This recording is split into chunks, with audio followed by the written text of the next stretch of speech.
Bonjour tout le monde, ici Karine Nadeau. Je suis vraiment heureuse de vous accueillir à notre deuxième Buzz Talk. Buzz Talk, c'est quoi? Dans le fond, c'est un diminutif pour parler de business.ca et des vrais cas en entreprise ou dans les organisations. On a envie de vous faire part des vraies situations que nos clients vivent et un de nos consultants vient aider notre client à résoudre une problématique. Donc, aujourd'hui, je suis vraiment heureuse d'être avec Isabelle Ducharme. Bonjour, Isabelle. Bonjour! Isabelle est présidente d'un CA, d'une organisation à but non lucratif, un OBNL qui s'appelle Qui roule. Tu vas pouvoir tantôt nous présenter un petit peu ton organisation et la problématique que vous vivez au sein de votre organisation. Nous avons aussi avec nous Benoît Malric. Bonjour, Benoît. Bonjour Karine. Benoît est un expert du marché de l'emploi. Donc, on a vraiment besoin de ce genre d'expert-là ces temps-ci parce que le marché de l'emploi, ça bouge beaucoup.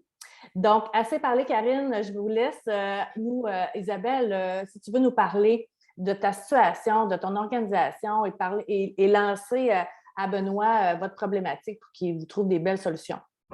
Avec plaisir parce qu'on a vraiment besoin de son aide. En fait, Mm-hmm.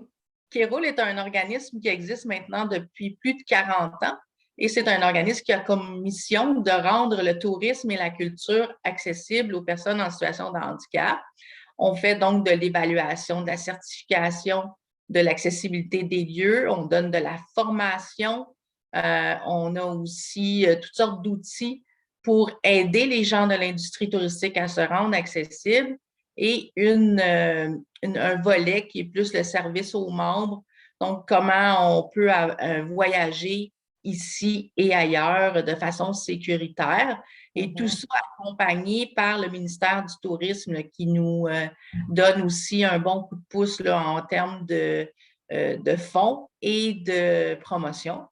Étant un OBNL, on se retrouve souvent avec la problématique d'essayer de comprendre comment on peut faire pour être compétitif, comment on peut faire pour que les gens soient heureux chez nous, aient envie de rester chez nous et ne soient pas attirés par des salaires ou des conditions qui peuvent sembler meilleures dans des organismes privés ou avec des plus grands budgets que le nôtre. Fait que c'est la première question que j'aurais, je dirais, là, pour Benoît. Juste pour nous mettre en contexte, vous avez combien d'employés actuellement? 10. Parfait. Benoît. Oui, donc c'est sûr qu'au niveau des organismes à but non lucratif, ce qui est difficile au niveau de la compétition du marché du travail, c'est que la force de travail, souvent, quand on a une situation de pénurie de main-d'œuvre comme qu'on l'a maintenant, c'est qu'il y a une pression à la hausse sur les salaires. Il y a aussi une pression à la hausse sur les conditions d'emploi. Là, on le voit avec le prix de l'essence qui est élevé, les conditions de télétravail, tout ça. Donc, il faut réfléchir un petit peu à l'offre sur laquelle qu'on va faire aux candidats potentiels. Mais une des choses que j'ai remarqué, c'est que les organismes à but non lucratif ont tendance à ne pas bénéficier des ressources qui existent, des ressources qui sont gratuites, complètement gratuites, qui sont déjà créées à la fois par Emploi Québec ou les comités sectoriels de main-d'œuvre. Donc, on voit une boîte à outils chez Emploi Québec ou dans les CSMO où il y a 29 comités sectoriels de main-d'œuvre. Donc, ce n'est pas seulement pour les organismes à but non lucratif. Et il y a de l'information qui est hyper pertinente à aller chercher sur les sites Internet de ces organisations, notamment au niveau de l'enquête salariale, parce que vous allez faire une belle offre d'emploi, vous allez avoir un bon descriptif, mais il faut s'assurer que le salaire soit compétitif. Et les enquêtes salariales, ça nous permet de nous placer notre salaire dans la bonne fourchette.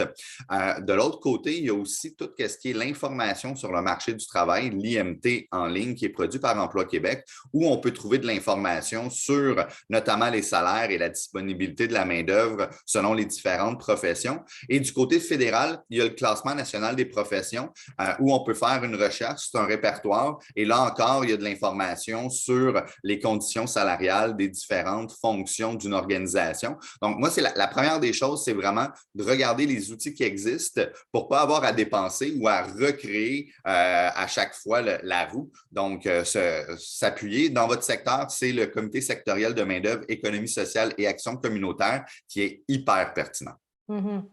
Ils offrent aussi des outils de formation. Tu nous parlais de formation à l'embauche ou de... Il y avait quelque chose que tu nous as parlé la dernière fois sur... Oui, oui, mais les comités sectoriels de main-d'œuvre, dans le fond, ont été créés pour aider les gestionnaires qui n'ont pas nécessairement une formation en ressources humaines.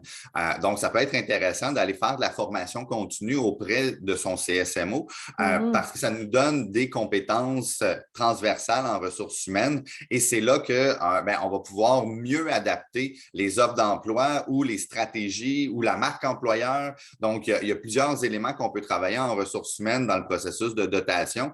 C'est un domaine en soi qu'on étudie à l'université. Donc, les gestionnaires qui n'ont pas fait d'études dans ce domaine-là, mais pour pallier des fois au manque de connaissances, mais le comité sectoriel de main-d'œuvre va offrir des formations ou des groupes de co-développement aussi. Ça peut être très intéressant de s'inspirer des pratiques des autres organismes qui sont comme le nôtre. Parfait. Est-ce qu'il y a quelque chose qui influence dans les gens qui recherchent un emploi, là, dans les conditions qui sont attendues de nos jours? Là? C'est sûr que les gens veulent de l'autonomie. On a tous des besoins psychologiques, on a des besoins physiques, mais on a aussi des besoins psychologiques. Puis les 3 besoins psychologiques, c'est la compétence, l'autonomie et le sentiment d'appartenance.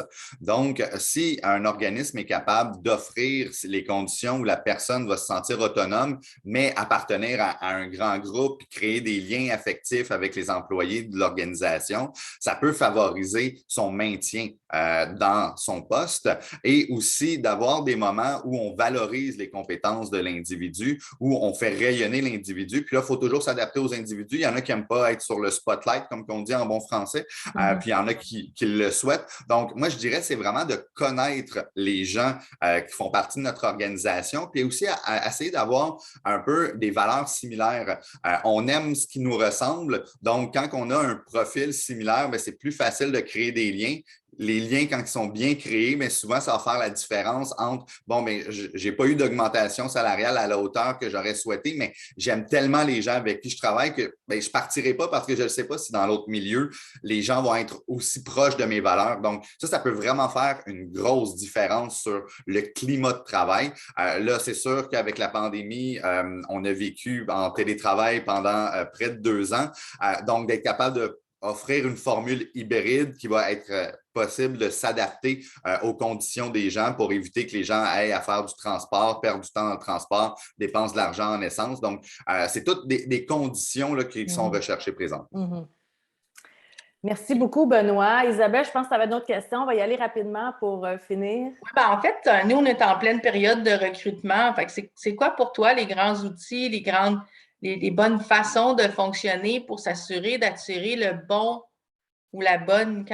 candidat ou la bonne candidate chez nous, surtout dans des postes clés comme la direction générale? Oui, le marché de l'emploi a tellement changé dans les dernières années, notamment avec la situation de pénurie de main-d'œuvre, mais on ne peut plus juste afficher une offre d'emploi dans le journal puis espérer d'avoir une centaine de CV qui vont arriver par la poste. Moi, je pense que les médias sociaux numériques deviennent un lieu très intéressant. Quand on parle de recrutement, on pense souvent à LinkedIn, mais Facebook, Instagram, TikTok, c'est tous des endroits où on peut créer des liens et on peut bâtir une communauté. Donc, moi, ce que je dirais à des organismes comme le vôtre, pour ne pas avoir à dépenser trop d'argent dans votre recrutement, c'est de créer une interaction avec des gens qui apprécient la mission de votre organisme. Et là, plus vous allez créer d'interactions sur les réseaux sociaux, plus vous allez créer un lien affectif qui va être fort avec une communauté. Et là, quand vous allez avoir besoin de recruter, vous allez pouvoir lancer un appel à cette communauté-là qui aime votre mission, qui a une passion pour votre organisme et qui vont avoir peut-être des gens dans leur entourage qui ont le profil qui est recherché. Souvent, dans des organismes à but non lucratif, on cherche des gens là, qui sont passionnés parce que les salaires, des fois, sont moins compétitifs que dans le privé. Donc, d'avoir ce réseau d'entraide-là, ça peut être intéressant. Ou sinon, d'avoir un programme à l'interne de référencement. Donc, des employés qui vont pouvoir cibler des gens dans leur réseau, qui vont les aider à recruter. Le Parc Safari a une hyper de belle étude de cas sur le sujet. Ils ont mis en place un programme de référencement et à chaque année, ils n'ont pas de problème de recrutement parce que c'est intégré dans leur culture d'organisation de faire du référencement. Et c'est sûr, il y a un bonus là, quand la personne reste pendant plus d'un an qui est offert à l'individu qui a fait le référencement. Mais ça permet à la fois là, d'aller chercher un bon profil, puis de ne pas dépenser trop d'argent dans le processus. Wow, génial. Merci, Benoît. On voit que tu es vraiment une boîte à outils hyper complète. Isabelle, j'espère que ça t'a aidé un peu, que ça va aider ton organisation. Vraiment. Alors, je vous remercie tous les deux et puis je vous dis à très bientôt, tout le monde. Merci beaucoup, Karine. Au plaisir, Merci Madame Ducharme. beaucoup.